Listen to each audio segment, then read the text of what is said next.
So this review is for The Wizard of Oz, the official 50th anniversary pictorial history, by John Frick, J. Scoffin, and William Stillman. Scoffin and Stillman you may recognize from a number of Wizard of Oz books that I have reviewed on this channel that are really great. They're sort of the foremost two that come to mind when thinking about the making of Wizard of Oz. And John Frick is also a big Wizard of Oz and Judy Garland collector. He wrote his own book for the 75th anniversary, but I didn't like that one as much. It was sort of very picture heavy, and the pictures shown were ones that I'd seen many times before. So in my overview of the Wizard of Oz books, this was the book that I gave the least attention to, and watching back over it, I feel like I might have given the impression that somehow this was the least interesting or useful or whatever of the four Wizard of Oz books, and that is not the case at all. So I really want to correct it by saying straight away, I think that the reason that I didn't focus on this one particularly was because of the four, this one is the one that has, perhaps at a surface level, the least unique features, in that there's nothing you can specifically point to. Like, you know, the making of the Wizard of Oz is the most comprehensive, and the wizardry of Oz is focused on the special effects and craft of the movie, and the 75th Companion is, you know, the most sort of pretty of the books. But this one, whereas this one is sort of like a real all-rounder, and I genuinely think, even though the Wizardry of Oz is my favorite of the making of books, I genuinely think this one, the 50th Pictorial History, is actually the single best volume on the making of the Wizard of Oz. And what I didn't mention in that overview is, you know, for the person who only wants one Wizard of Oz book, this is definitely the one I would recommend. Certainly depending on the type of fan you are, and, you know, what you want from the book, that could change, in which case you should definitely watch the overview video I did. That will help clear up how you can sort of pair the books for the best experience. But I think people might also tend to overlook this one because it was published in '89, and, you know, because it's not in print anymore, so you have to buy it used, or, you know, because some people might think, oh, it's, you know, too old, so it might not be as good, but that's not the case anymore. I really do think that this book is the best of all the Wizard of Oz making books. Like I said, not necessarily my favorite, the Wizardry of Oz is, because, like I talked about in the video on that book, I'm just sort of really more interested in the craft. This one has a lot more sort of, it just feels like a real blend of all, because, you know, there are so many books on this, you know, 1939 Wizard of Oz, and indeed, you know, the entire sort of Oz franchise, and this one really feels like it brings everything together, even if it only touches on it very briefly. It very much feels sort of like the best single experience. Also, I think this book, of any of the books, has the best pictures. I mentioned in the overview, the thing that's really great is that there's a surprisingly little overlap with the images in the four books that I've reviewed. I mean, some of these, you know, costume tests and things here, you see a lot, but some really, like, I just don't remember seeing, you know, maybe exact specific ones. So it's really fantastic. You know, like this picture of Gail Sondergaard is very, you know, has been in older books, but there's just so much unique stuff in each of them, and I really, really enjoy that. Like, I'd never seen these pictures of, you know, Frank Morgan as, not even just as all the characters he plays, but it's sort of, you know, different version, like a bold version of the wizard, and it's fantastic. And that was the other thing I don't think I actually surprisingly didn't touch on in the overview of these books, is I was talking about all the different combinations, ways you could pair these books for different experiences, that, you know, which ones are good for certain aspects of the making of the film. But one thing I don't think I sort of stressed or really mentioned is that all 4 of these books that I have been reviewing on the making of The Wizard of Oz that were featured in that overview, if you're a big fan of this movie like I am, you should definitely not hesitate to get all 4 books. They are like I was saying just before about it's sort of nice how rare the overlap in images are.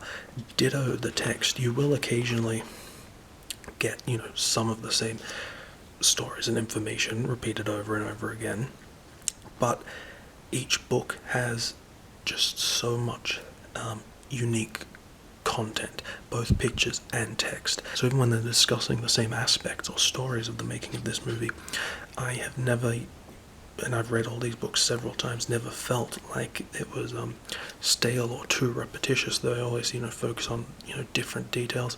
The making of The Wizard of Oz by Algene Hermits, I sort of have said a number of times is the most comprehensive, but this book and The Wizardry of Oz and the 75th Companion all feature, tons of stories, quotes, facts and figures, interviews that don't feature in that. So there's really no, one book you can get if you want the whole experience. But like I said, if you're, and I didn't mention in that overview, if you're a big fan of this movie, there's, I can't recommend highly enough getting all 4 of these books for the best possible experience.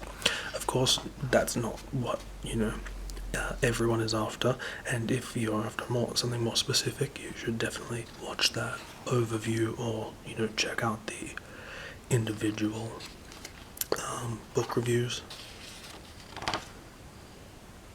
One thing I also really liked about this book is that the making of The Wizard of Oz does not do is at the start of this book there is a chapter on the Wizard of Oz books and sort of the publication history of those. I mean, I only read The Wonderful Wizard of Oz, about a year ago. I wasn't that impressed, but just their overview of the publication of the books, and there was a section on the book covers for the 40, I guess, canon books of the Oz series that was really great because I had no idea there were so many. I knew there were a lot, but not that many. And so, just to have that in here was really great. Just sort of, even though it's not necessarily, it's only tangentially related to the 1939 film. It was still just really interesting, really well presented. And then my favorite thing in all of the books feature like these copies of original documents. I absolutely love those, and all 4 of the books feature different. I don't even think I've seen the same photocopy of a document repeated twice, which is again kind of mind-blowing, but really, really, really cool. I just love reading all these sort of, because they're very primary sourced, so I just love reading those documents from the time that the movie was being made. I'd never seen these pictures before.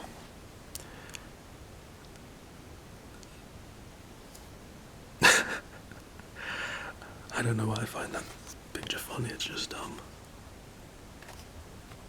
pretty great. So this book does cover quite a lot of territory, which means that things that if I recall in Hermits's The Making of the Wizard of Oz, there are several pages on the casting of the Munchkins, or Toto likewise has several pages on finding the right dog, whereas in this book it's just sort of condensed into a paragraph or 2. But having said that, one of the things that I accused the Making of the Wizard of Oz book was that it tend to focus on a lot of unnecessary information, and it's not the sort of book that I especially like reading from cover to cover, this is definitely the one I would go to if I wanted to, read the story of the making of this film. I'd go to this book before the 75th Companion, because even though they're very similar, and that one looks a lot nicer, this one just feels a lot more robust, and I don't know, I like the text a lot better, and everything, comes together, I think, much better in this book. And then what I'll do is, if I'm reading something, say about, I don't know, the casting of Billy Burke as Glenda, and I feel like I didn't get enough information from this, or, I want to be refreshed about some other details, that's when then I'll go to one of the other books and, use the index to find out a section on that in the Hermit's book, and then, read it that way and sort of use them in conjunction with each other. These pictures are just so great. I've mentioned in all the other books by Scarfone and Stillman that they're big collectors of Oz, so you always see so much sort of like promotional materials from the sort of marketing of the film, which is really great, magazine covers, and then John Frick, who this is the only one he contributed to, so I guess some of these pieces of memorabilia are from his collection as well, which is really fantastic.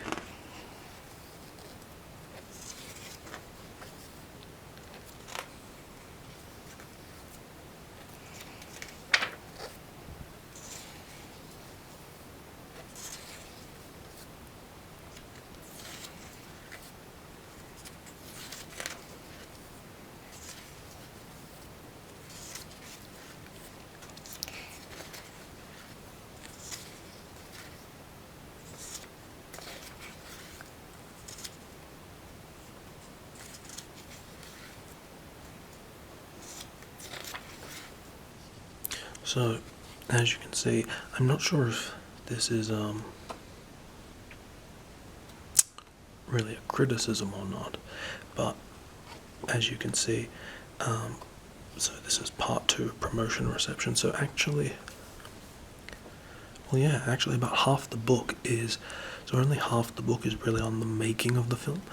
The other half is on the sort of, post-release of the film. So in that section we had, the promoting the film, the premiere, how it was released across the country. Then here we go, raves and accolades. This is actually a really great section here on reviews taken from the time, and you can read some reviews that were really good and really bad, and some of the it's so weird being, here now almost 80 years after this movie was released, and reading the reviews and how some of the reviewers had sort of no idea of the impact this film would have.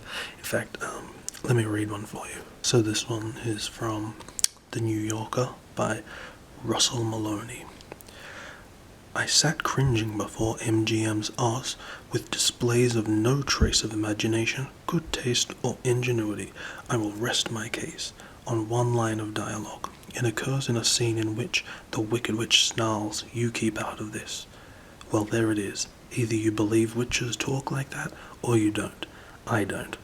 Since Oz is full of stuff as bad as that, or worse, I say it's a stinkeroo. The vulgarity all through the film is difficult to analyze. Part of it is the raw, eye-straining technicolor, applied with a complete lack of restraint. And the gags. Bert Lahr is funny but out of place. If Bert Lahr belongs in the Land of Oz, so does Mae West. I don't like the singer midgets under any circumstances, but I found them especially bothersome in Technicolor.